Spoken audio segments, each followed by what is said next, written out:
اعوذ باللہ من الشیطان الرجیم بسم اللہ الرحمن الرحیم وبہ نستعین انہ خیر الناصر ومعین وصلی اللہ علی سیدنا محمد وآلہ الطاہرین اجمعین۔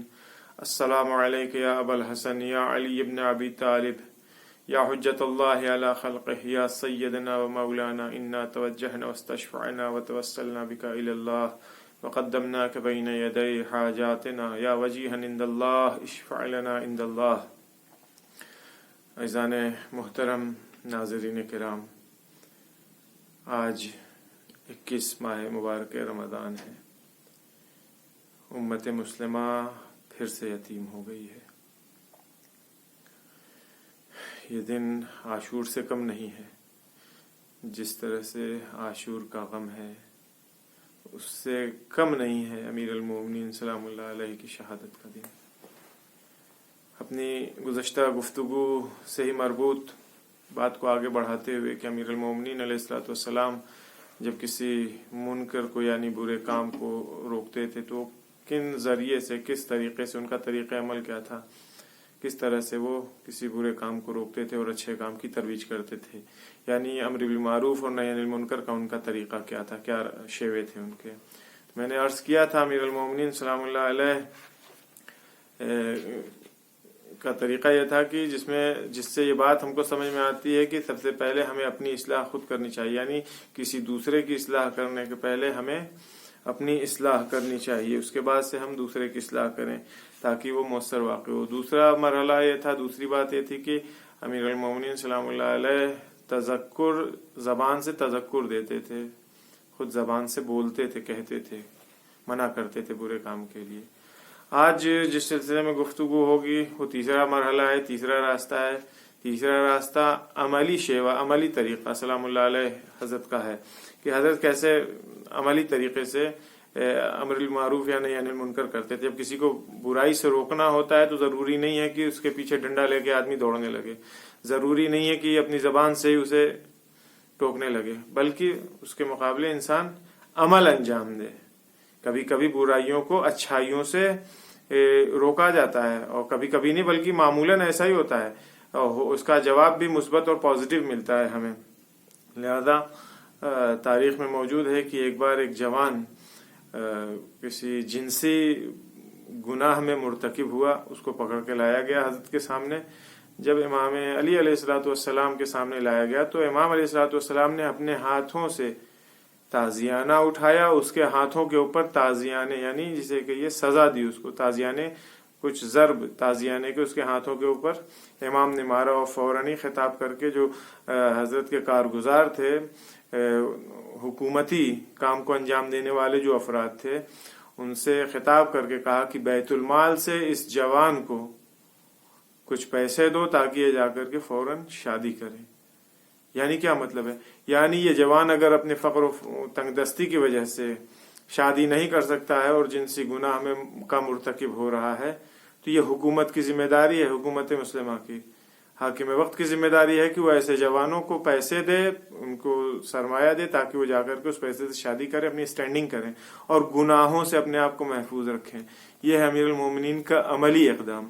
حضرت نے صرف زبان سے نہیں کام چلایا بلکہ عملی میدان میں آ کر کے گناہ کے روکنے کے لیے انہوں نے ایک یہ نمونہ عمل ہمارے سامنے پیش کیا ہے۔ خالی یہی مثلا اس طرح کے ہی معاملے میں نہیں کہ صرف ایک مسلمان کی مدد کیا ہو حضرت نے، بلکہ ایک بار امیر المومنین سلام اللہ علیہ ایک جگہ سے گزر رہے تھے اپنے کچھ ساتھیوں کے ساتھ، دیکھا سڑک کے کنارے ایک ضعیف انسان جو مسیحی مذہب کا تھا، عیسائی مذہب کا تھا، وہ بیٹھا ہوا تھا سر جھکائے، کافی پریشان سا تھا۔ حضرت نے لوگوں سے پوچھا یہ کون ہے؟ کہا وہ حضور یہ ایک عیسائی ہے، بیکار ہے، کسی کام کا نہیں ہے، یہاں پڑا ہے اس بری سی حالت میں۔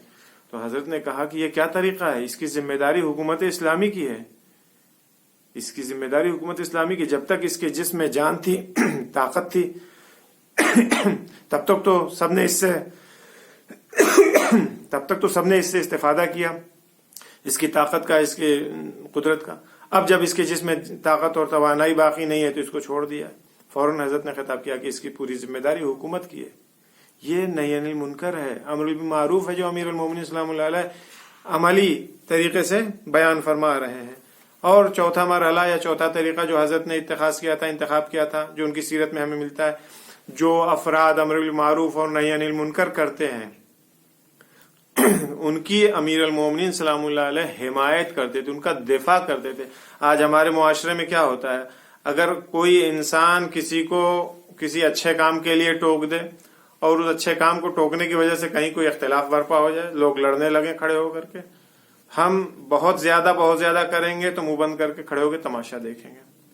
اس کی یعنی اس عامر امر بالمعروف یا نہی عن المنکر کی ہم اس کا دفاع نہیں کریں گے، اس کو بچائیں گے نہیں، اس کا سپورٹ نہیں کریں گے کہ نہیں اس نے تم کو غلط کام کے لیے نہیں ٹوکا ہے۔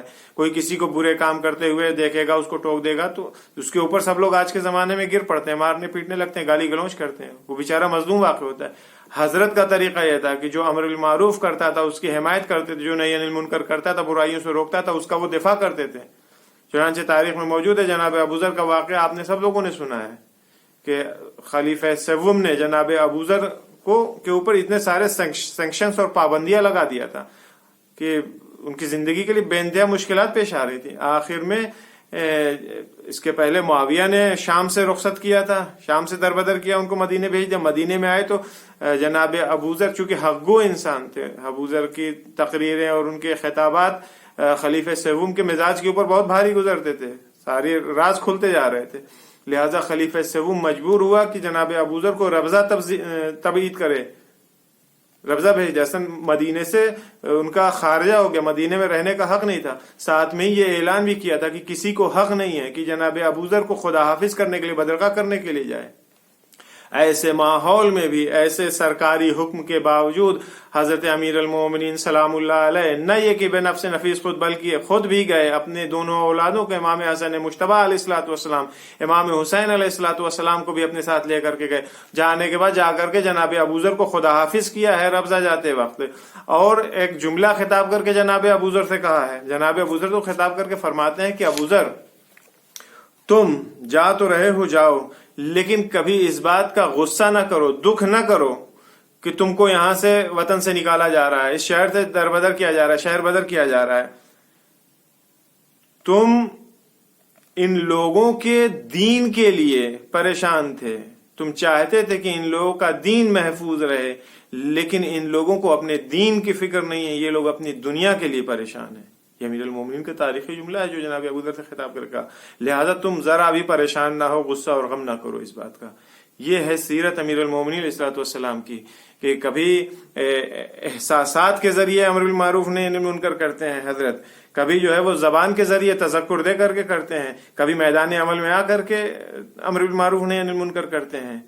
اور سب سے بڑی چیز یہ کہ جو لوگ اس کام کو انجام دیتے ہیں ان کا سپورٹ کرتے ہیں، سلام اللہ علیہ حضرت سلام اللہ علیہ اس کا سپورٹ کرتے ہیں، اس کا دفاع کرتے ہیں۔ یہ ہے سیرت۔ اگر ہم بھی ان سیرت کے اوپر عمل کریں تو ہم بھی امیر المومنین علیہ الصلوۃ والسلام کے بہترین شیعہ اور بہترین چاہنے والے بن سکتے ہیں۔ البتہ صرف زبانی دعویٰ کافی نہیں ہے، ہمیں میدان عمل میں آنا پڑے گا۔ عزیزوں، آج قیامت کا دن ہے۔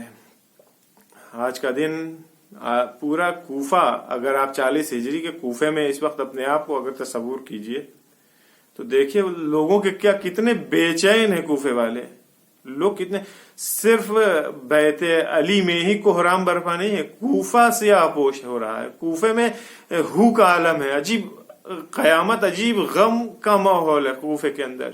یہ جو رات گزری ہے یہ رات بڑی قیامت تھی۔ ہم سب لوگ تو افطار کر رہے ہیں، سحر کر رہے ہیں، کھا رہے ہیں، پی رہے ہیں، ٹھنڈے گرم جیسا ہی ماحول ہے، لیکن کیا آل رسول نے 2 دن سے افطار اور سحر کیا، روزے پر روزہ رکھ رہی ہیں نا اولاد امیر المومنین سلام اللہ علیہ کی۔ امیر المومنین زہر اتنا کاری تھا کہ اس کے اثر سے بار بار غش میں جاتے ہیں، افاقہ ہوتا ہے، ہوش میں آتے ہیں تھوڑی دیر پھر بے ہوش ہو جاتے ہیں۔ کل جو رات گزری ہے ایک دفعہ تاریخ میں موجود ہے کہ امام حسن مجتبی علیہ الصلوۃ والسلام نے اپنے بابا کا سر اپنے زانو کے اوپر رکھا۔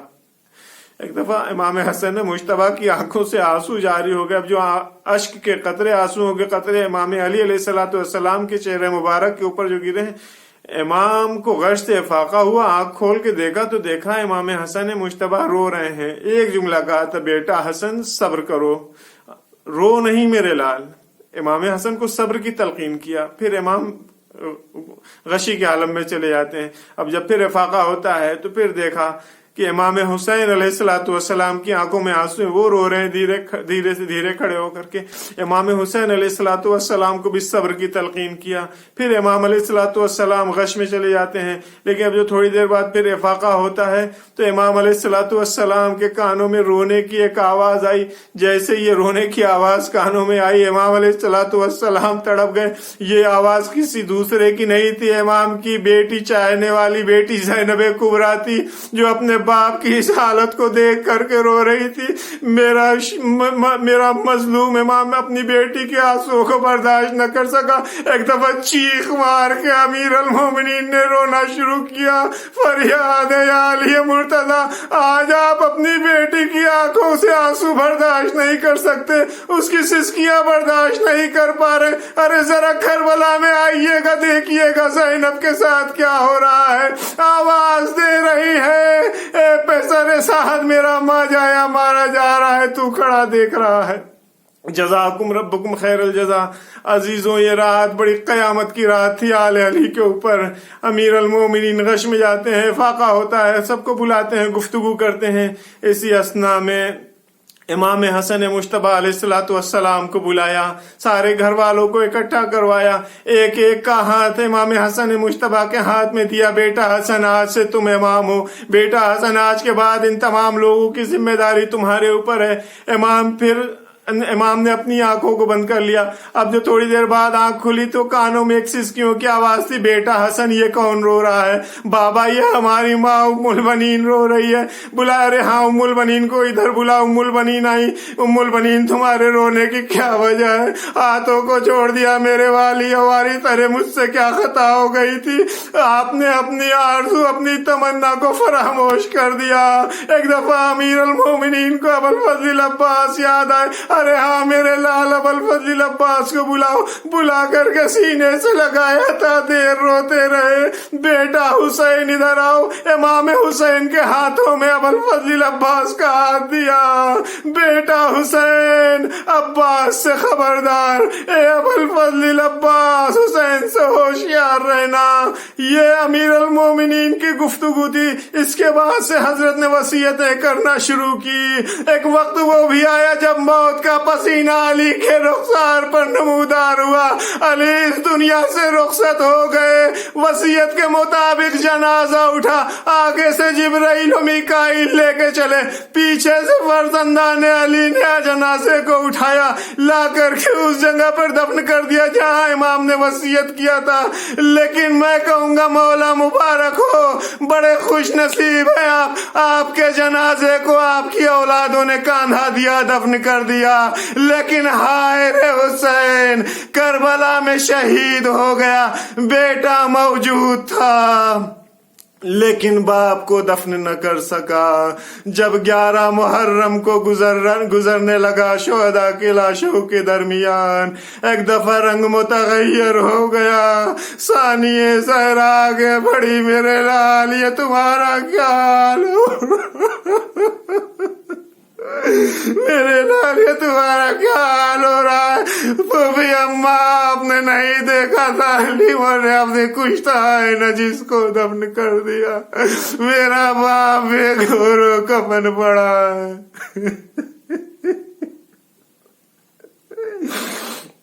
وَسَيَعْلَمُ الَّذِينَ ظَلَمُوا أَيَّ مُنقَلِبٍ يَنقَلِبُونَ إِنَّا لِلَّهِ وَإِنَّا إِلَيْهِ راجعون۔ پروردگار اس مختصر سی اعضاء کو ذکر توسل کو قبول فرما۔ مریضوں کو جن لوگوں نے دعاؤں کے لئے کہا، اللہ مریضان منظور کو شفا کامل عاجل عنایت فرما۔ اللہ یہ ایام، یہ روز، یہ شبیں، شب قدر ہیں، اللہ گناہوں کی مغفرت فرما، ہمارے مرحومین کی مغفرت فرما۔ جن لوگوں کا ہمارے اوپر حق ہے اللہ ان کی مغفرت فرما، اگر وہ باحیات ہیں ان کے توفیقات، ان کے حسنات میں اضافہ فرما۔ میرے مالک ہماری دعاؤں کو مستجاب فرما، حج و زیارت نصیب فرما، مسلمانوں کی، مومنین کی جان مال عزت آبرو کی حفاظت فرما، امام زمانہ کے ظہور میں تاجیل فرما، ربنا تقبل منا انک انت السمیع العلیم۔